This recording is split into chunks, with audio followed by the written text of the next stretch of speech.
नमस्कार.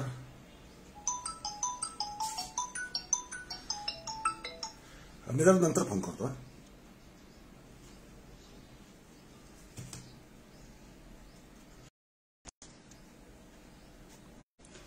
नमस्कार, मी संजय सोनवणे. आज आपण महाराष्ट्रात सध्या चाललेल्या एका गहन चर्चेबद्दल बोलणार आहोत.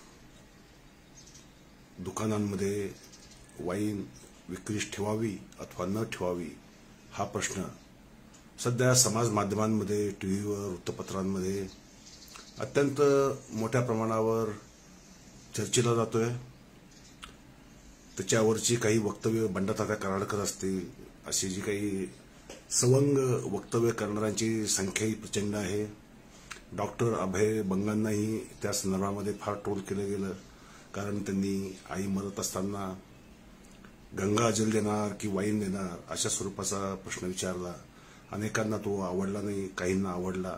गांधीवाद्यांची सध्या पंचायत अशी आहे की महात्मा गांधींच्या विरोधात नथुराम प्रेमी जे उसळतात, हे गांधीवादी कधी कधी मला वाटतं त्यांना संधी देण्याचा मोठा प्रयत्न करतात. आणि गांधीवाद वर्तमानाच्या काळामध्ये कसा लावायचा हे न कळलेले जे स्वतःला कट्टर समजतात गांधीवादी, म्हणजे कट्टरतावाद गांधीवादात बसत नाही, तरी कट्टर समजणारी लोक अनेकदा अतिरेक करत असतात आणि अशा ट्रोलिंगची सुद्धा बळी होत असतात. खरं तर ट्रोलिंग कोणाला करू नये, परंतु त्याला तशी कारणं देणं सुद्धा चुकीचं ठरतं, एवढं आपल्याला नक्कीच म्हणता येईल. नमस्कार त्रिशाजी. तर प्रश्न असा आहे किराणा मालात की किराणा मालाच्या दुकानात वाईन विक्रीस ठेवावी अथवा न ठेवावी. पहिली गोष्ट एक काम करूयात, आपण समजावून घेऊयात की मुळात शासन नियम काय आहे, किंवा हे जे आता नवीन जी विक्री वाढवण्यासाठी जी काही धोरण आखले ते नेमकं धोरण काय आहे. तर किराणा मालात वाईन मिळणार नाही तसा कसलाही मुळात नियम नाही. जी काही टीका होते ती अत्यंत उथळपणे आणि काही समजून न घेता ती टीका होते. दुसरी गोष्ट अशी की वाईन उपलब्ध होणार आहे ती सुपर मार्केट्स किंवा मॉल्स म्हणून आपण त्याला, त्यात किंवा वॉक इन जे काही फार मोठे शॉप्स आहेत, कमीत कमी 1000 स्क्वेअर फुटाचे, तिथे वाईन विकायला ठेवायची परवानगी आहे. किराणा मालाच्या दुकानात नाही, कारण तिथे तशी सोय नसते, जागा नसते, ते ठेवण्याची जी काही व्यवस्था लागते ती व्यवस्थाही नसते. त्यामुळे किराणा मालाच्या दुकानात दारू मिळणार याच्यावर एवढे मीम्स बनलेले सध्या की बघून खरं म्हणजे महाराष्ट्र हा बुद्धिवादी आहे, पुरोगामी आहे का अविचारी आणि प्रतिगामी आहे, हा आपल्याला गंभीर प्रश्न पडावा. तर असं काही नाही आहे. नियम समजावून घेऊ आपण. मी कोणत्याही नियमाची तरफदारी करतो आहे किंवा टीका करतोय असा दोन्ही त्याचा अर्थ समजायचा नाही. मी स्वतः दारूही पितो आणि मी जगभरच्या वाईन्स या प्यालेलो आहे. त्यामुळे मी वाईनच्या बाजूचा आहे किंवा दारूच्या बाजूचा आहे असाही त्यातनं अर्थ घ्यायचा नाहीये, किंवा मी त्याचा विरोधक आहे म्हणून टीका करणार असाही त्याचा अर्थ नाही. आपल्याला सम्यक बुद्धीने, समतोल बुद्धीने हा विषय नीट समजावून घ्यायचा आहे आणि आपणच ठरवायचे की काय योग्य आहे आणि काय अयोग्य आहे. तर नियम सांगितला तुम्हाला मी की मॉल्स किंवा जे 1000 स्क्वेअर फुटाच्या जागा असतील तिथेच ती उपलब्ध असेल. ती ठेवणाऱ्याला 5000 रुपये कमीत कमी लायसन्स फी सरकारला द्यावी लागेल. त्याला कुलूपबंद शेल्फ ठेवायची व्यवस्था करावी लागेल. या अटी पूर्ण झाल्या तर ते लायसन्स मिळणार आहे. ही झाली एक गोष्ट. आता आपण जे महाराष्ट्र सरकार बोंबलतंय की द्राक्ष निर्मात्यांच्या, शेतकऱ्यांच्या हितासाठी आम्ही निर्णय घेतलाय, शेतकऱ्यांच्या उत्पन्नात भर पडणार आहे म्हणून आम्ही हा निर्णय घेतलाय, असं जे सरकार सांगायचा प्रयत्न करते महाराष्ट्र विकास आघाडी सरकार, ते सुद्धा कसे दांभिक आहेत, कसं खोटं बोलताय हे सुद्धा आपल्याला पाहायला मिळेल.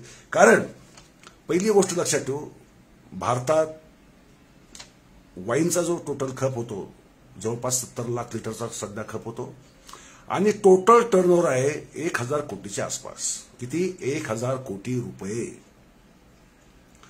त्यानंतर हे धोरण आणल्यानंतर सरकारचं म्हणणं असं आहे की किमान 1 कोटी लिटर दारू विकली जाईल. म्हणजे 70 लाख लिटर आता विकली जाते, 1 कोटी लिटर ही विकली जाणार आहे. म्हणजे 30 लाख लिटरचा त्यात भर पडेल. म्हणजे महाराष्ट्राचा विचार केला तर महाराष्ट्राचा वाटा 1000 कोटी रुपयांमध्ये टर्नओव्हरमध्ये आहे 65%. म्हणजे महाराष्ट्रात 650 कोटीची वाईन जी काय देशभरात विकली जाते 1000 कोटीची, त्यात 650 कोटी रुपयाचा वाटा आहे. आता तो वाटा आता 70 लाखाच्या संख्येच्या ऐवजी 1 कोटी लिटर पर्यंत जर आपण गेलो तर जास्तीत जास्त अजून त्यात 200 कोटी रुपयाची भर पडेल. 200 कोटी रुपयाची भर पडणार ती एकंदरीत टर्नओव्हरमध्ये. कारखाना त्यातला फायदा किती असणार आणि त्यातनं शेतकऱ्यांच्या वाट्यात किती जाणार याचा तुम्हीच विचार करा. मला असं वाटतं की यात शेतकऱ्यांचं हित वगैरे काही मला दिसत नाहीये. शेतकऱ्यांचं हित करण्यासाठीचे जे मार्ग आहेत, शेतमालांवर प्रक्रिया उद्योग, मग ते डिहायड्रेशन असेल, डीप फ्रीजिंग असेल किंवा अन्य प्रक्रिया उद्योग असतील, ते उद्योग निर्माण करणं हे शेतकऱ्यांच्या हिताचं होतं. जे वाईनमध्ये हे असं खुलं धोरण आणल्यामुळे काहीतरी शेतकऱ्यांच्या जीवनामध्ये आमूलाग्र क्रांती होणार आहे. म्हणजे अगदी द्राक्ष उत्पादक असो, अनेक जण म्हणतात की द्राक्ष उत्पादकांचं सरकारला हित दिसतंय. समजा द्राक्ष उत्पादकांचं जरी हित गृहीत धरलं आपण, तरी शेतकऱ्याच्या वाट्याला फार मोठं उत्पन्नाचा स्रोत जाणार नाहीये. त्यामुळे हा सरकारचा दावा सुद्धा चुकीचा आहे असं आपल्याला म्हणता येईल. आता सरकारचा रेव्हेन्यूकडे आपण जाऊया. सरकारचा रेव्हेन्यू किती वाढणार याच्यामुळे? हे पहा, सरकारचा रेव्हेन्यू वाढणार आहे. प्रत्येक बाटलीच्या मागे 10 रुपये एक्साइज ड्युटी सरकारला मिळणार आहे. त्यातनं सरकारचा रेव्हेन्यू, महाराष्ट्र सरकारचा विचार करा, रेव्हेन्यू 5 कोटी रुपयांनी फक्त वाढणार आहे. 5 कोटी रुपये. तोही एवढी लायसन्सेस लोकांनी घेतली, तेवढ्या बाटल्या खरोखर विकल्या गेल्या, 30 लाख बाटल्या ॲडिशनल विकल्या गेल्या, तर हा सरकारला मिळणार उत्पन्न आहे 5 कोटी. आणि लायसन्सची जी फी आहे 5000 रुपये वर्षाला, त्यातनं जे काही थोडेफार मिळतील ते. कारण शाळा, कॉलेज, मंदिरं यापासून किती अंतरावरच्या दुकानांना, हे दुकानांना म्हणण्यापेक्षा मॉल्सना हे लायसन्स मिळेल ते ठरलेलं आहे. जिथे ऑलरेडी दारूबंदी आहे ज्या जिल्ह्यांमध्ये, म्हणजे जसं गडचिरोली असेल, वर्धा असेल, असे जे काही जिल्हे आहेत जिथे दारूबंदी ऑलरेडी लागू केली गेलेली आहे, तेथे तर ही लायसन्सेस दिली जाणार नाही. आणि ग्रामीण भागात ही लायसन्सेस द्यायची की नाही द्यायची या संदर्भामध्ये निर्णय हे त्या कलेक्टर्सना देण्यात आलेले आहेत. त्यामुळे त्याच्याबद्दल अजून काही हे नाही. पण हे जरा सगळ्या अंदाजपंचे गोष्टी, आणि या अंदाजपंचे गोष्टी जर खऱ्या झाल्या तरी सरकारचं उत्पन्न 5 कोटीच्या वर वाढणार नाही. याचा टर्नओव्हर जो आहे वाईन विक्रीचा सध्या 200-250 कोटी रुपयाच्या वर वाढणार नाहीये. आणि मी आधीच म्हटल्याप्रमाणे हे झालं वाईन निर्माती करणाऱ्या कारखान्यांचा टर्नओव्हर. त्यातनं कच्चा माल देणारे द्राक्ष उत्पादक शेतकरी आहेत, त्यांच्या वाट्याला किती जातील आणि प्रत्येक इंडिव्हिज्युअल द्राक्ष उत्पादकाच्या वाट्याला किती येतील याचा विचार तुम्हीच करायचा आहे. माझ्या मते त्यातनं काही विशेष अशी मोठी भर शेतकऱ्यांच्या उत्पादनात पडणार नाहीये. आता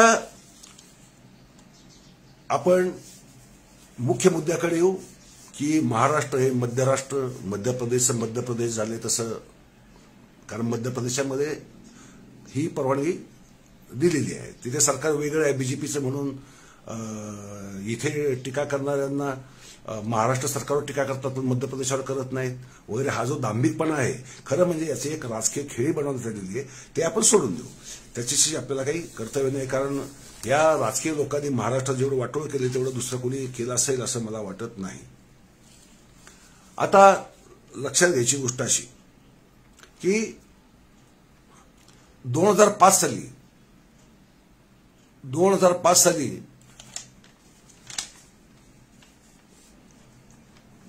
बिअर शॉपी सर्वत्र उघडण्याची लायसन्स देऊन एक टूम निघाली होती. अनेक बिअर शॉपी निघाल्या, हायवेजला निघाल्या, शहरांमध्ये निघाल्या, अनेकांनी त्यात पैसे गुंतवले. परंतु त्याची अवस्था काय आहे हे जर आपण जर पाहिलं तर तुमच्या लक्षात येईल की त्यांची अवस्था अत्यंत दयनीय आहे, अत्यंत बिकट आहे. कारण चर्चा अशी चालू आहे की हे तुम्ही दारू प्यायला उत्तेजन देताय. काय करताय, दारू प्यायला उत्तेजन देताय. याच्यामुळे दारुड्यांची संख्या वाढणार आहे, नशेबाजांची संख्या वाढणार आहे, संसार बर्बाद होणार आहेत, लोक व्यसनाच्या आहारी जाणार आहेत आणि महाराष्ट्राचं वाटोळ होणार आहे. अशा स्वरूपाचा रोग विरोधकांचा याकडे पाहण्याचा आहे. परंतु बिअर शॉपी 2005 सालापासूनच झाल्या, त्यात असंख्य आता बंद पडलेले आहेत, त्यांच्याकडे कोणी फिरकत नाही. महाराष्ट्र बिअरमध्ये गडाबडा लोळतोय, रस्त्या रस्त्यावर लोळतोय, असं चित्र गेल्या 15-16 वर्षात तर काही आपल्याला दिसलेलं नाही. कारण एक गोष्ट लक्षात घेतली पाहिजे की कल्चर, संस्कृती, मद्य संस्कृती जशी असते तशी वाईन संस्कृती असते, बिअर संस्कृती असते. भारतामध्ये बिअर संस्कृती किंवा वाईन संस्कृती मुळात अत्यंत तुरळक, कमी प्रमाणात अशी आहे. वाईन संस्कृती भारतामध्ये फारशी रुजली नाही. याचं कारण असं आहे की पिणारे जे आहे ते फक्त नशा होण्यासाठीच प्यायचं असा त्यांचा एक दृष्टिकोन असतो.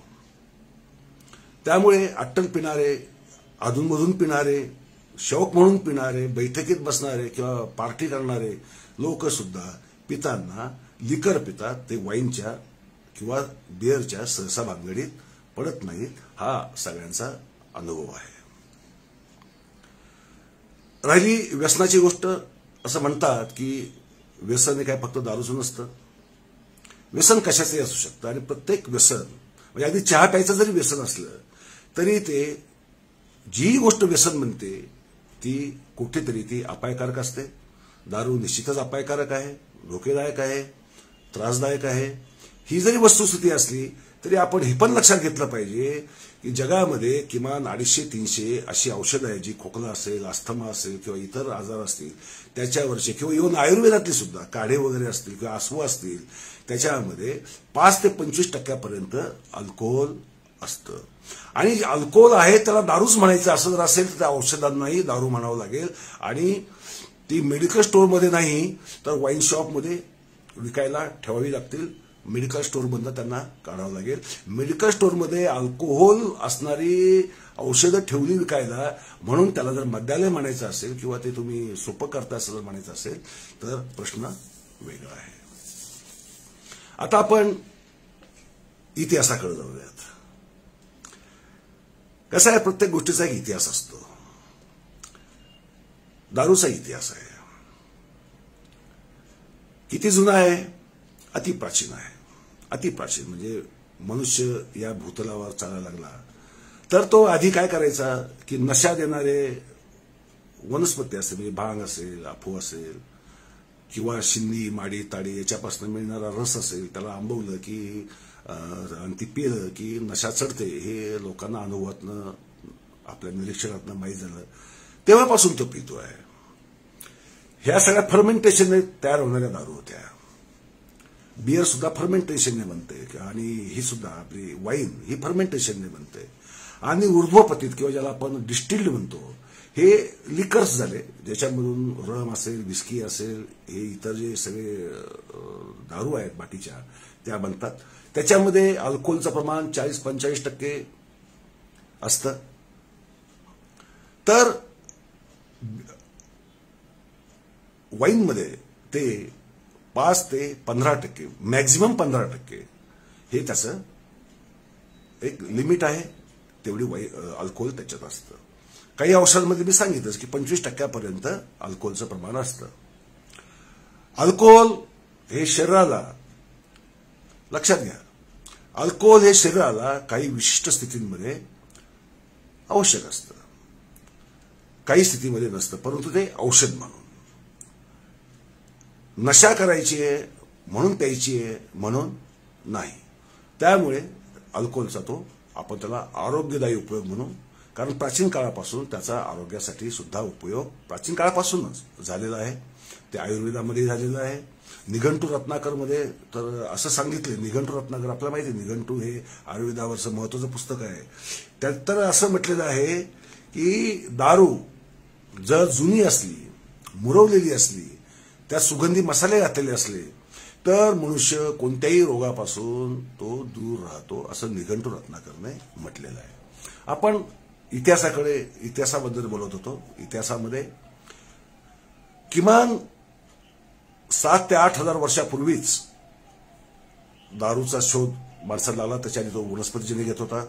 ऋग्वेद जर आपण पाहिला, ऋग्वेदाचा जो पहिलं मंडल आहे तेच मुळात सोममंडल आहे. त्याच्यावर सोमपानावरच त्यात ऋचा आहेत.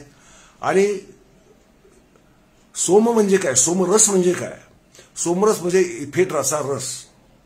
ते मादक वनस्पती आहे, त्याचा रस काढायचा, तो प्यायचा, त्याने धुंद व्हायचं.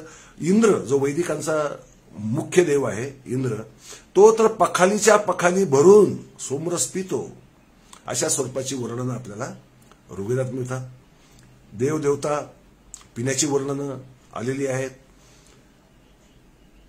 ऊर्ध्वपतीत दारू बनवायचा शोध म्हणजे डिस्टिल्ड लिकर बनवायचा शोध सिंधू काळातच लागला असं मानलं जातं. कारण ते मातीचे कारण ऊर्ध्वपतीत करून ते मातीच्या नळ्यांमधनं ते थेंब थंड करून, तो वाफ थंड करून गोळा केले जायचे आणि ती दारू बनवली जायची.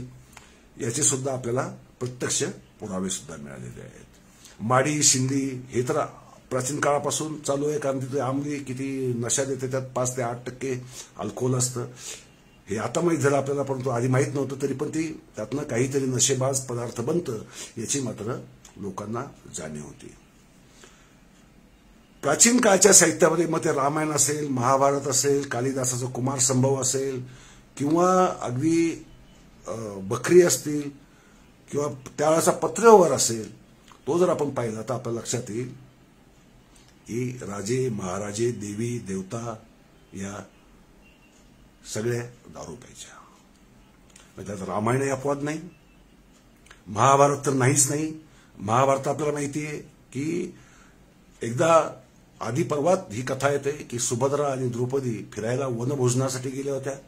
तिथे त्यांनी मद्य पिलं आणि त्या नशेमध्ये आपले दागिने त्यांनी त्यांच्या नोकरांवर उधळले. अशा स्वरूपाची वर्णनं महाभारतात आहेत.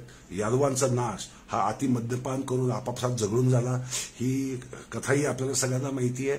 त्यामुळे त्यात कोणताही देव किंवा देवता, देवी देवता किंवा सामान्य माणसं हे दारू पित नव्हती असा कोणताही काळ नव्हता, नाही आणि कदाचित तो असणारे नाही. हे वास्तव सुद्धा आपल्याला समजून घ्यायला पाहिजे. कारण दारू पिण्यामागची मानसिक कारणं, सायकोलॉजिकल कारणं ही अनेक आहेत. तरल वाटणं, एखाद्या गोष्टीची तंद्री लागणं किंवा मग क्रिएटिव्ह कामासाठी त्याचा उपयोग करून घेणं, यासाठी सुद्धा दारू पिली जाते. थकवा आला, दिवसभर राबलाय, शरीर कष्टाची कामं केली म्हणून पिलाय, म्हणून सुद्धा दारू पिणारे आहेत. काही काहींची शरीर प्रकृती अशी असते की त्यांना ती सवयच लागते, ती तर दारूशिवाय ते राहूच शकत नाही. मग ते काही चोऱ्या माऱ्या, मारहाण, घर संसार उधळणं, नोकऱ्या बदलत राहणं किंवा गटारात लोळणं हे सुद्धा प्रकार होतात. तोही सायकोलॉजीचाच भाग आहे. आणि त्या दारूच्या नशेत न सुटणं ती सायकोलॉजी अशी बनलेली असते की ते व्यसनमुक्ती केंद्र तरी त्याला पर्याय नाही, तर मृत्यू हा तरी दुसरा पर्याय आहे. त्यामुळे दारू एखाद्याला चांगली आहे, एखादा काही होत नाही म्हणून दुसऱ्याला काही होणार नाही असं काही नाहीये. प्रत्येकावर त्याचे होणारे परिणाम हे वेगवेगळ्या स्वरूपाचे आहेत. प्राचीन काळी भारतातनं दारू निर्यातही व्हायची आणि आपण रोममधनं दारू आम्फोरा नावाच्या रांजणांमध्ये भरून आपण आयात करायचो. गाथा सप्तशती आहे, मराठी भाषेची आपली आद्य पूर्वज असणारी गहा सप्तशती, त्याचं मूळ नाव आहे हालाची गाथा सप्तशती. त्याच्यामध्ये तर असंख्य गाथा या मद्यपानावर आहेत. स्त्रियाही प्यायच्या, पुरुषही प्यायचे, मद्यधुंद व्हायचे. प्रत्येक गावामध्ये खेडोपाडी एक पानगृह असायचं, म्हणजे आता आपण ज्याला बार म्हणतो, म्हणजे दारू पिण्याचं ठिकाण, असं त्याला पानगृह म्हणायचे. तिथे मातीच्या प्याल्यांपासून स्फटिकाचे प्याले हे दारू पिण्यासाठी ऐपतीप्रमाणे लोक कोणी स्फटिकाच्या प्याल्यात घेणार, कोणी मातीच्या प्याल्यात घेणार, अशा स्वरूपाचं मद्यपान चालायचं. लोक झिंगायचे, गायचे, नाचायचे. उत्सव असेल तर उत्सवामध्ये दारूशिवाय तर उत्सव कोणता कंप्लीट नाही. विवाह समारंभामध्ये सुद्धा अनेक ठिकाणी दारू हा महत्वाचा घटक आहे. त्यानंतर अनेक देवी देवतांना मद्य अर्पण केलं जातं. हा झाला मद्य संस्कृतीचा भाग. वाईन हा जो प्रकार आहे, ती संस्कृती किमान भारतामध्ये कधी फार मोठ्या प्रमाणात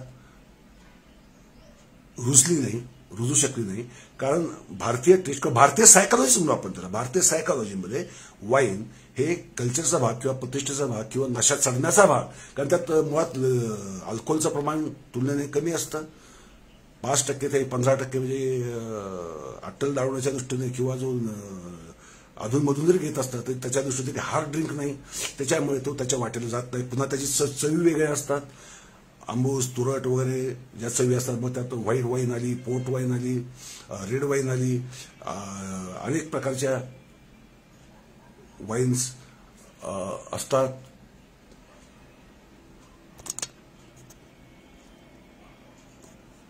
तर या वाईन्स भारतामध्ये विचार करा की आतापर्यंत फक्त 70 लाख लिटर एवढीच वाईन 130 कोटी लोक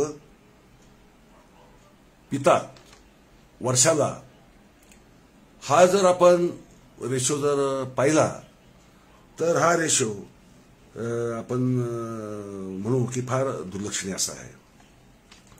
तिसरी गोष्ट अशी की वाईन समजा दुकानात नसली किंवा मॉल्समध्ये नसली तर वाईन शॉपमध्ये असतेच. कोणीही जाऊन वाईन शॉपमध्ये जाऊन वाईन विकत आणू शकतो, पिऊ शकतो. हे आजही आहे, उद्याही असेल, पुढेही असणार आहे. त्याच्यामुळे मॉल्समध्ये आली किंवा आधी दुकानात नाहीये पण दुकानात सुद्धा आली उद्या, त्यामुळे वाईन पिणाऱ्यांची संख्या वाढेल असा अंदाज बांधणं किंवा अशी कल्पना करणं हे मला असं वाटतं की हे आपल्या विचारांना, आपल्या विचार करण्याच्या पद्धतीला, आपल्या तर्कबुद्धीला हे सोडून आहे. असा विचार करणं अत्यंत चुकीचं आहे की दुकानात वाईन आल्या म्हणजे लगेच मुलं जाऊन वाईन घेऊन येतील किंवा पितील, नवरे लोक बिघडतील किंवा बाया सुद्धा प्यायला लागतील. हा भाग नाहीये. कारण उलट गेल्या 300-400 वर्षामध्ये भारतातलं जे दारूचं नेहमीचं कल्चर होतं, उदाहरणार्थ तुम्हाला मी गंमत सांगतो, सैन्यामध्ये तर दारू अत्यंत पॉप्युलर होती. युआनसॉंग 6व्या शतकामध्ये भारतात आलेला चायनीज ट्रॅव्हलर, त्याने त्याच्या पुस्तकात लिहून ठेवलं, मराठी लोकांबद्दल ते खास, त्यामुळे नीट समजावून घ्या. त्याने असं लिहिलंय की मराठी ज्या वेळेस दारू पिऊन रणांगणात येतात त्यावेळेस एक एक माणूस 10-10 जणांना भारी होतो, म्हणून मराठी युद्धामध्ये जिंकतात. लक्षात घ्या. त्यानंतर त्याच्या आधी जर आपण गुप्त काळ आणि त्याच्या आधीचा चंद्रगुप्त मौर्याचा काळ जर पाहिला तर त्यावेळेस सैन्यामध्ये हत्ती असायचे आणि हत्ती सुद्धा शक्ती म्हणून वापरले जायचे आणि हत्तींना एवढं मद्यधुंद केलं जायचं आणि शत्रूला सोडायचे. मग तो शत्रूला तुडवत अक्षरशः सुसाट आपल्या धुंदीमध्ये धावत शत्रूची वाताहत करायचा. त्यामुळे हत्तींना सुद्धा मद्य पाजलं जायचं, बादल्या पाजलं जायचं. अगदी आपल्या बैलगाड्यांच्या शर्यतीमध्ये बैलांना शर्यती आधी दारू पाजण्याचं प्रमाण महाराष्ट्रात किती आहे हे जर पाहिलं तुम्हाला माहीतच आहे की बऱ्याचशा बैलांना दारू पाजली जाते, त्यावर शर्यती होतात. बैल नशेमध्ये अत्यंत बेधुंदपणे पळतात. माणसाचंही तसंच होतं, माणूसही दारूच्या नशेमध्ये बेधुंद होतो आणि त्याच्या भावना खळबळू लागतात. भावना खळबळू लागल्यामुळे त्याच्या बोलण्यामध्ये म्हणा, त्याच्या चालण्यामध्ये म्हणा, त्याच्या वागण्यामध्ये म्हणा, त्याच्या स्वभावामध्ये म्हणा एक विलक्षण बदल व्हायला लागतो. आणि मानसिक परिणाम ज्याला आपण म्हणू, दारूचे मानसिक परिणाम, ते परिणाम असे आहेत की ते एखादं उदात्त शौर्याचं कृत्य करायला प्रेरित करतं. म्हणजे काय करतं, कारण त्यावेळेस माणसाच्या सगळ्या संवेदना, त्याची समज, शुद्धबुद्ध ही सगळी हरपलेली असते आणि तो एखाद्या विशिष्ट हेतूने प्रेरित होऊन तो ते काम, अचाट काम सुद्धा करून जाऊ शकतो. आणि आत्महत्या करणाऱ्या, म्हणजे दारू पिऊन आत्महत्येची कल्पना करणारे, आत्महत्येचा विचार मनात येणारे आणि आत्महत्या करणारे सुद्धा, याचं सुद्धा प्रमाण जे वाढतं आत्महत्यांचं, त्याच्यामध्ये दारूचा फार मोठा वाटा आहे. त्यामुळे जे सध्या आपल्या महाराष्ट्रात चर्चा चालू आहे ती चर्चा खरं म्हणजे ना शेंडा ना बुडखा अशा स्वरूपाची सध्याची चर्चा आहे. वाईन मुळात लिकर नाही, ती ऊर्ध्वपतित करून बनवली जात नाही, ती फर्मेंटेड असते, आंबवून बनवली असते, त्यामुळे त्यात अल्कोहोलचं प्रमाण कमी असतं हे मी तुम्हाला सांगितलंच. ती वाईन पिऊन, आणि ते परवडणारे लोक किती, कारण वाईनच्या किमती या अत्यंत जास्त असतात. किराणा दुकानात मित्रा, किराणा मालाच्या दुकानामध्ये दारू विकायची परवानगी नाहीच आहे, त्यामुळे तो विचार करू नका. ते सध्या फक्त मॉल आणि सुपर शॉपिंगमध्येच ती परवानगी आहे. परंतु तेही लायसन्स घेतलं, ते मिळालं तर दुकानदाराला, मी त्याच्यावर येतोच नंतर, कारण त्याचं अर्थशास्त्र आपण पाहायचंय दुकानदारांचं, की ते मुळात ते वाईन ठेवतील की नाही. सरकार लाख म्हणेल, कारण बिअर शॉपीचं काय झालं हे साऱ्या महाराष्ट्राने पाहिलेलं आहे. लोकांचे पैसे बुडलेले आहेत त्यात गुंतवणूकदारांचे. हा अनुभव महाराष्ट्राचा आहे. वाईन शॉपचं म्हणजे हे जी पद्धतीने वाईन विकायला ठेवायचा म्हणतायत त्यात सुद्धा असंच होण्याची शक्यता आहे. त्यामुळे त्याची काळजी सध्या करण्याचं गरज नाही. आपण आधी हे मानसशास्त्र समजावून घेऊया की दारू ही कोणतीही गोष्ट प्रमाणात बाहेर झाली तर ते वाईटच असते. मग ते गोड असो, अगदी दूध सुद्धा प्रमाणात बाहेर पिलं तर अपचनच होणार, कोणतीही गोष्ट असो. तेव्हा दारू सुद्धा त्याला अपवाद नाही. अनेक दुष्परिणाम त्याचे होतात, लिव्हरपासून ते अनेक मानसिक विकारांपर्यंत. आणि जी व्यसनी म्हणतात, म्हणजे ज्यांना दारू पिल्याखेरीज चैनच पडत नाही, त्यांची विशिष्ट वेळ झाली की त्यांचे पावलं इच्छेविरुद्ध का होईना, म्हणजे त्यांची लाख म्हणतो की मला प्यायची नाही, पण त्याची पावलं बरोबर वाईन शॉपच्या दिशेने वाहतात. त्यामुळे असे जे सवय लागणारे लोक आहेत ते तुम्ही वाईन शॉपमध्ये ठेवा अथवा ठेवू नका, ते पिणार आहे. आपण बंदीच्या काळात पाहिलं, म्हणजे लॉकडाऊनच्या काळामध्ये, त्या काळात तर सगळंच बंद होतं, तरी सुद्धा पिणारे त्यांची व्यवस्था करत होते. त्याचा काळाबाजार झाला आणि एवढ्या मोठ्या प्रमाणावर झाला की त्यात कोण गब्बर झालं तो एक वेगळ्याच अभ्यासाचा विषय आहे. दुसरी गोष्ट, महत्वाची गोष्ट मला तुम्हाला सांगायची की बंदी असणाऱ्या गोष्टीकडे माणसाचं आकर्षण जास्त वाढतं. सिग्मंड फ्राईडची एक गोष्ट सांगतात, मानसशास्त्राचा जो बाप आहे त्याने सांगितलंय की एकदा काय झालं, तो एका बागेत गेला, तिथे एक बाई तिच्या हरवलेल्या मुलाला शोधत होती आणि हरवलेल्या मुलाला शोधते, एकदम परेशान, मुलगा सापडत नाही, गर्दी खूप होती. तर फ्रॉइडने ती अवस्था बाईची बघितली आणि तो तिच्याजवळ गेला. म्हणाला, बाई काय शोधताय? म्हणे माझा हा मुलगा हरवलाय, सापडत नाही, त्याला मी शोधते. तर ते शोधत असते. तर फ्राईड तिला म्हणतो, तू मला एक सांग, तू कुठे जाऊ नको त्याला म्हटली होतीस बागेमध्ये? तर म्हणे मी त्याला त्या कारंजाजवळ जाऊ नको म्हटलं होतं, काय पडला बिडला चुकून पाण्यामध्ये बुडला असता, काहीतरी झालं असतं म्हणून मी त्याला म्हटलं तिकडे जाऊ नको. मग म्हणे मॅडम असं करा, तुम्ही तिथेच जा, तिथे पहा, तुम्हाला तुमचा मुलगा सापडेल.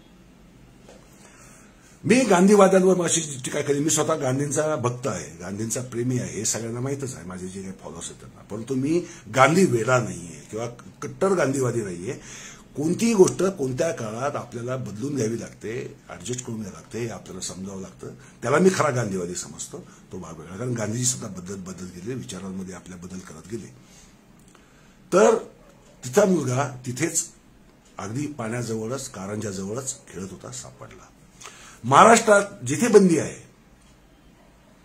तेथे तुम्हाला जी दारू तुम्हाला कदाचित पुण्यात मिळणार नाही ती तुम्हाला तिथे मिळणार, हमखास मिळणार. गडचिरोलीला मी 8 वर्ष कारखाना चालवलेला आहे आणि त्या गडचिरोलीमध्ये दारूबंदी असताना सुद्धा सर्व प्रकारच्या दारू, त्याही मुबलक प्रमाणात, कसलेही कष्ट घ्यावे न लागता उपलब्ध होत होत्या. गुजरातमध्ये तुम्ही जर कधी गेला असाल आणि जर कधी कोणी एखादा पिणाऱ्यातला असेल किंवा नसला जरी पाहिलं असेल तरी गुजरातमध्ये बक्कळ दारू उपलब्ध आहे आणि लोक जे न पिणारे आहेत ते सुद्धा मिळत नाही. बंदी आहे ना, मग मुद्दाम प्यायची. ड्राय डे असल्या दिवशी तर जो न पिणारा असतो त्याला सुद्धा हमखास वाटतं की आज आपण प्यायला पाहिजे होते. तेव्हा बंदी घालणं हा उपाय नाही. मी बंदीच्या पूर्ण विरोधात, कशावरही बंदी नको, ते तुम्ही माणसाच्या सुबुद्धीवर, त्याच्या निवड स्वातंत्र्यावर सोपवून द्यायला पाहिजे. तरच माणूस योग्य निर्णय घेऊ शकतो आणि आपली जी काही आवड निवड असेल त्याप्रमाणे तो वागू शकतो. आणि मग प्रमाणाबाहेर जायचं जे प्रमाण आहे, विरोध झाला की माणूस तो गोष्ट जास्त करायचा प्रयत्न करतो. हे माणसाचं एक अजब असं मानसशास्त्र आहे. माझ्याकडे आता एक पुस्तक आलं आज, एखाद्या आणून दिलं, त्याचं नावच आहे मध्य संस्कृती. मी दाखवतो तुम्हाला. हे मध्य संस्कृती. शिवाजीराव ठोंबरे डॉक्टर आहेत, त्यांनी हे पुस्तक लिहिलं आहे. हे पुस्तक दारूचे भले बुरे जे काही परिणाम आहेत आणि बंदी घातल्यामुळे काय होतं विशेषतः याच्यावर सुद्धा त्यात भाष्य आहे. आणि त्यातनं एक गोष्ट लक्षात येते की सुदृढ समाजाचं लक्षण हे असतं की कोणत्याही गोष्टीवर बंदी नाही. खरं म्हणजे लायसन्स राजच चुकीचं आहे. लायसन्स राज असल्यामुळे भारताची प्रगती खुंटलेली आहे.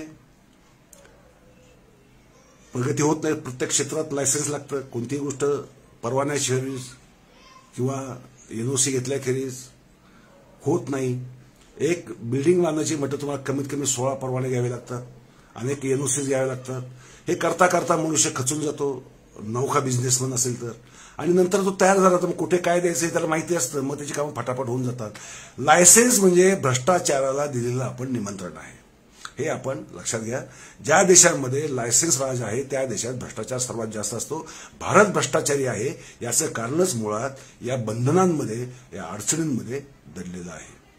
त्यामुळे आपल्याला त्या विरोधात आवाज उठवायला पाहिजे. ज्याच्या विरुद्ध आवाज उठवायला पाहिजे त्याच्या विरुद्ध आपण आवाज कधीच उठवत नाही. नको त्या गोष्टींवर चरबीत चरवण करणं आणि समाज माध्यम असतील किंवा कोणते टीव्ही असतील, चॅनल्स असतील, वृत्तपत्र असतील, यातली जागा वाया घालवणं हे आपल्या भारतीय लोकांना फार चांगल्या पद्धतीने जमतं. आपल्याला ही गोष्ट जमत नाही. आता आपण शेतकऱ्यांच्या अर्थशास्त्राकडे जाऊयात. मी तुम्हाला म्हटलंच की शेतकऱ्यांचं जर सरकारला हित करायचं असेल तर वाईन दुकानात ठेवायची परवानगी मिळाली, त्यामुळे विक्री वाढणार आहे, हा सरकारचा भ्रम आहे. विक्री अशी वाढत नसते, कारण त्यासाठी एक कल्चर लागतं, ती एक सवय लागते. जसं इटलीमध्ये तिथे जेवणाचे कोर्स असतात, 7-8 कोर्स असतात, जास्तही असतात. आणि प्रत्येक कोर्स बरोबर वेगळी वाईन हमखास पिली जाते. त्यामुळे तिथे वाईनचा महापूर वाहत असतो. वाईन मोठ्या प्रमाणावर खपते, पिली जाते. तसं भारतामध्ये नाही. भारतामध्ये मद्य हे फक्त नशा येण्यासाठी असतं असं आपलं समजलं जातं. त्यामुळे वाईन कल्चर आपल्याकडे नाही, महाराष्ट्रात तर त्याहून नाही. फार कशाला उन्हाळा असला किंवा दमट हवामान मुंबईला किंवा कोकणात गेलं तरच बिअरची पिणाऱ्यांना नाही आठवत. पिणारे सुद्धा बिअरला हात लावत नाही. तर ही एक आपण सामाजिक वस्तुस्थिती आहे, हे आपण लक्षात घेतलं पाहिजे. मग फक्त 200-250 कोटी रुपयांनी जर टर्नओव्हर वाढणार असेल, टर्नओव्हर परत प्रॉफिट नाही, त्यात प्रॉफिट किती असेल? कमीत कमी समजा आपण अगदी 30% प्रॉफिट कमावतात वायनरीज, असं जरी गृहीत धरलं तरी त्यांचा जो खर्च आहे, कच्च्या मालावरचा जो खर्च, तो किती वाढणार आहे? तो फार तर 5 ते 10% वाढणार आहे. म्हणजे शेतकऱ्यांच्या पदरामध्ये हार्डली 10 ते 15 कोटी रुपये, तेही एवढ्या सगळ्या द्राक्ष उत्पादकात वाटले जाणार आहे. म्हणजे शेतकऱ्यांचं आर्थिक कल्याण होईल असं जे काही राज्य सरकार सांगतंय ते धादांत खोटं आहे, असत्य आहे. त्याच्यामध्ये एक भ्रम आहे. तसंच वाईन दुकानात, शॉप्समध्ये ठेवली तर खप वाढणार आहे, हा जो समज आहे तोही समज अत्यंत चुकीचा आहे. कारण दुकानदाराच्या दृष्टीने आपण पाहू, एक तर 1000 स्क्वेअर फुटाची त्याची जागा असली पाहिजे. जे ऑलरेडी ज्यांचे वॉक इन शॉपीज आहेत त्यांनी 5000 रुपये लायसन्स भरलं पाहिजे. त्यानंतर जे लॉक इन जी व्यवस्था करायची ती ठेवण्यासाठी, कारण त्यांना लहान मुलांना ती विकता येणार नाहीये, त्याचा हिशोब ठेवावा लागणार आहे प्रत्येक बाटली विकली गेल्यानंतर. कारण प्रत्येक बाटलीवर त्याला 10 रुपये एक्साईज द्यायची आहे. हा सगळा झंझट त्याच्या एकूण टर्नओव्हरमध्ये अगदी त्याने दिवसाला 500 बाटल्या जरी विकल्या, 5 सुद्धा त्यांना अवघड खरं सांगायचं तर, पण 500 जरी विकल्या गेल्या तर त्याला होणारा, दुकानदाराला होणारा फायदा काय आहे, त्यासाठी त्याला करावा लागणारा खर्च काय आहे, त्या जे लॉक इन कपाट आहे कोल्ड स्टोरेज टाईपचं, त्यासाठी त्याचा खर्च किती आहे, हा जर विचार केला तर इकॉनॉमिक जर आपण पाहिलं, आपलं अर्थशास्त्रातलं आपलं भान फार कमी असतं. त्याचं जर अर्थशास्त्रातून पाहिलं, दुकानदारच ठेवणार नाही त्यांना ठेवा म्हटला तरी. हा, ते ओल्ड मंक ठेवा, नंबर 1 व्हिस्की ठेवा वगैरे अशा स्वरूपाचं जर आमिष असेल तर दुकानदार कदाचित तयार होतील. परंतु कारण त्याचा खप अचाट आहे. भारतामध्ये रम आणि व्हिस्की याचा खप अचाट आहे. त्याची तुम्ही तुलना कल्पना पण करू शकत नाही. वाईनचा खप तेवढा नाही. त्याच्यामुळे दुकानदार त्यासाठी एवढं झंझट करतील याची शक्यता नाही. आणि ज्याला प्यायची वाईन तो दुकानात वाईन शॉपमधून आणू शकतोच, आजही आणू शकतो. एखाद्या मुलाला समजा घ्यायची, लहान मुलाला घ्यायची, तो बापाला आपल्या मोठ्या दोस्ताला सांगेल माझ्यासाठी एक बाटली जास्त घेऊन ये. त्यामुळे पिणाऱ्याला काही जगात कुणी आणू शकत नाही. तर दारूबंदी असलं अख्खं गुजरात स्टेट, तिथे दारू मुबलक आहे. बंदी असलेले राज्य जिल्हे तिथे दारू मुबलक आहे. त्यामुळे डॉक्टर अभयभंग म्हणतात की तुम्ही वाईन पाजणार की गंगाजल, हे म्हणजे बाळबोध बालिशपणाचं ते विधान आहे. त्यामुळे अशी विधानं करणं सुद्धा चुकीचं आहे, गैर आहे. बंडा तात्या कराडकर जे बोलले ते तर अत्यंत नीचपणाचं उदाहरण आहे. वारकरी संप्रदाय बदनाम अशा माणसांमुळे कसा होतो हे वारकऱ्यांनी सुद्धा लक्षात घ्यायचं आहे. त्यांनी महिलांवरच एकदम व्यक्तिगत हल्ला चढवला. हे अत्यंत निंद्य आहे असं मी म्हणेन. तर जाता जाता सांगायची गोष्ट एकच की वाईन ही दुकानात येणार नाहीये. ती येणार कुठं आहे? 1000 स्क्वेअर फूट जागा असेल अशी जी सुपर शॉपीज आहेत, आली तर त्यांनी लायसन्स घेतलं तर, हे झंझट झेलाची तयारी असेल तर तिथे ठेवता येणार आहे आणि मॉल्समध्ये ठेवता येणार आहे. याच्या पलीकडं ही वाईन ठेवायला सर्रास परवानगी नाही. पान टपऱ्या बिपऱ्या तर नाहीच नाही, त्याहून नाही. हा झाला एक भाग. दुसरा भाग किंवा दुसरी बाजू आपण ज्याला म्हणू की दारू प्यावी का, यामुळे दारू प्यायला उत्तेजन मिळतंय का, सरकार दारू पिण्याला प्रोत्साहन देतंय का, किंवा वाईन पिण्याला प्रोत्साहन देतंय का. तर मी म्हणतो जाहिराती, छुप्या जाहिराती, आपल्याला माहिती मिनरल वॉटरच्या नावाखाली दारूच्या जाहिराती सारखं चालूच असतात की. म्हणून लोक लगेच दुकानात गेले आणि दारू प्यायला बसले किंवा बारमध्ये जाऊन दारू प्यायला बसले, असं होत नाही. पुण्यामध्ये आपण जर पाहिलं तर 1 किलोमीटरच्या परिसरामध्ये किमान एक वाईन शॉप असतं, एखादा बार असतो. काही भाग तर असे आहेत की ज्याला आपण बार गल्लीच म्हणू, बारच्या शेजारी बार असे, जिथे गुंठा सम्राट येऊन पीत बसायचे, जमिनी विकायच्या बापदादांच्या आणि तिथे येऊन पीत बसायचं, असे उद्योग करणारे लोक आणि स्वतःच वाटोळ करून घेणारे लोकही झालेले आहेत. त्यामुळे दारू ही ज्याला प्यायची आहे, ज्याला हवी वाटते तो घेणारच आहे. तिसरी गोष्ट, दारूचा योग्य उपयोग, मग ते वाईन असेल, बियर असेल, रम असेल, विस्की असेल, म्हणजे लिकर्स असतील, त्याचा योग्य उपयोग कसा करून घ्यायचा ही त्या पिणाऱ्यावर अवलंबून आहे. ज्याला त्याची अक्कल नसते त्याने खरं त्या वाटेल जाऊ नये, त्यात भानगडीत पडू नये. त्याने थेंबाला एकच प्याला नावाचा प्रकार करू नये, एक थेंबही घेऊ नये आणि शांतपणे आपलं जीवन जगावं. मनोरंजनाची साधनं इतर बसावी, टाइमपासची साधनं इतरत्र बघावीत. परंतु दारूच्या नादी लागून तासनतास गप्पा मारत त्या नशेमध्ये मोठ्या मोठ्या गप्पा मारच्या नंतर जीभ लडखडायला लागते, नंतर विषय भरकटायला लागतात, नंतर कुठून कुठे जातो, आपण आधी काय बोलत होतो काही आठवत नाही, अशा स्वरूपाचे मग मारामाऱ्या होतात. बाहेर मारामाऱ्या करण्यात जाणं तर बायकोला बिचारी असते, तिला मारलं जातं, मुलांना मारलं जातं आणि घरात एक एक एक एक वस्तू विकली जाते आणि वाटोळ होतं. हे सुद्धा अत्यंत चुकीचं आहे, हे पण निंदे आहे. पण त्याच वेळेस ज्याला घ्यायची त्याला मिळाली पाहिजे, हे सुद्धा सरकारचं धोरण असलं पाहिजे. त्याच्यामध्ये प्रोत्साहन देणं किंवा प्रोत्साहन न देणं याचा प्रश्न येत नाही, हे आपण लक्षात घेतलं पाहिजे. आणि तिसरी गोष्ट, शेतकऱ्यांचं हित जर खरोखर सरकारला व्हावं असं जर वाटत असेल तर वाईनची परवानगी दिल्यामुळे ते होणार नाही. तर ते आहे शेतमालाचा प्रक्रिया करण्याचे जे उद्योग आहेत, फक्त फळांवर प्रक्रिया करून वाईन बनवा असं नको. उदाहरणार्थ आमरस आहे, आंबा आहे, कैऱ्या आहे, बोरं आहे, म्हणजे जी काही सगळी फळं आहेत त्यांना डिहायड्रेट करता येतं किंवा कोल्ड्रिंक आपलं ज्याला आपण डिफ्रीज म्हणतो तसं करता येऊन ते प्रिझर्वेटिव्ह मध्ये हे करून त्याची प्रक्रिया त्याच्यावर करता येते. आणि बाकीचे जे वांगी, बटाटे, हिरव्या मिरच्या ते फार कोथिंबीरपर्यंत वाळवून त्या म्हणजे डिहायड्रेट करून त्या सुद्धा बाजारात आणता येतात. आणि त्याला मार्केट जगभर आहे. त्याच्याकडे लक्ष न देता सरकारने असे उद्योग करू नयेत. सरकारने खरोखरच शेतकऱ्यांच्या हिताची जर काळजी असेल तर विकेंद्रीकरणाचं धोरण राबवलं पाहिजे.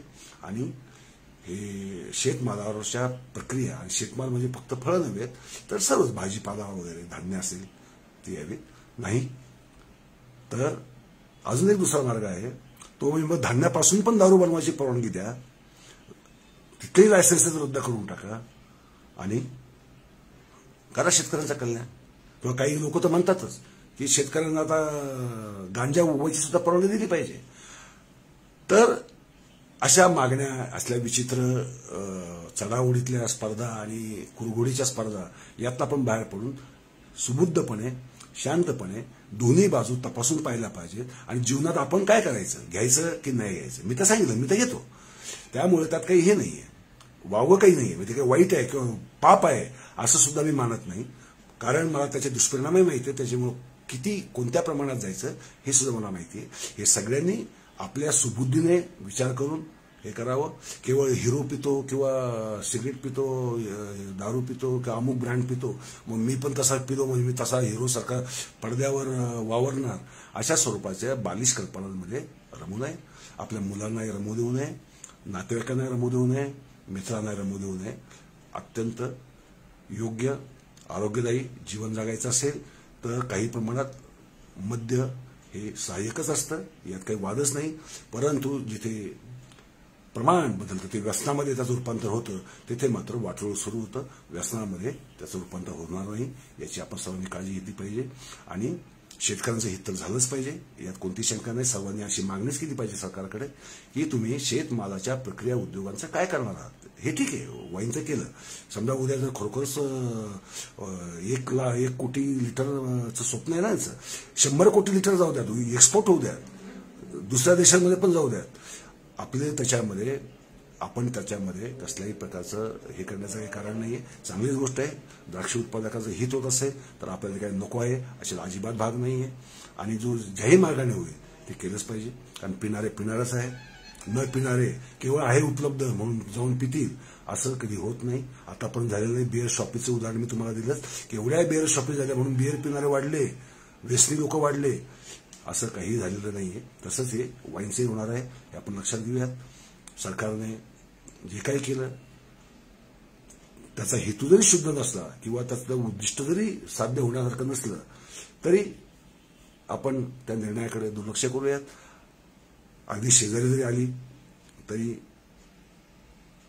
जाऊन घ्यायलाच पाहिजे, हे काही बंधन आपल्यावर नाहीये. मालिका जसं विक्रम ओखे म्हणाले की तुकार मालिका आहे, मग तुम्ही काम करताय आणि तुम्हीच सांगताय पाहू नका ना, काम करू नका, त्याच्यामध्ये साधी गोष्ट आहे. तसंच मद्याचं सुद्धा आहे, तसंच वाईनचं पण आहे, तसंच बिअरचं पण आहे, तसंच इतर हार्ड लिकर्सही आहे. तुम्हाला न पिण्याचा चॉईस असताना किंवा गरजेपुरती वाटते तेवढीच पिण्याचा चॉईस असताना तुम्हाला बाकीच्या गोष्टींची पंचायत करण्याचं कारण काय, एवढंच मी म्हणेल. मित्र, धन्यवाद.